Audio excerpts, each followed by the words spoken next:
Mire, la labor de los policías capitalinos no solo es garantizar la seguridad de los habitantes de la ciudad, sino también apoyar ante alguna emergencia, como auxiliar a las mujeres que están a punto de dar a luz en vía pública.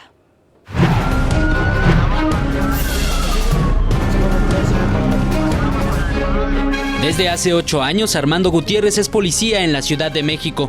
Junto con su compañero Melquiades Juárez, asistió a un parto en la vía pública, lo que les permitió poner en práctica su formación policial.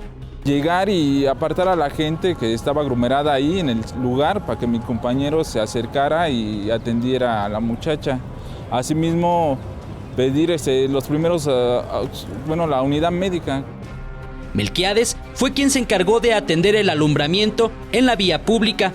Puso en práctica sus conocimientos en primeros auxilios brindados por la Secretaría de Seguridad Ciudadana. Una vez que ya tengo al bebé, lo sostengo en mis brazos y pido una sábana para envolver y arropar al niño. Inmediatamente después le doy el bebé al familiar que estaba ahí presente. Fue lo que hice esta vez. La experiencia le dejó la gratificación de saberse partícipe de un acto único de servicio. La satisfacción de saberme poder ayudar a la gente.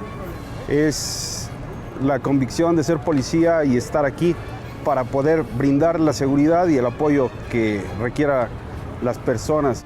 Este año, elementos de la Secretaría de Seguridad Ciudadana han atendido por lo menos 5 partos fortuitos en la vía pública.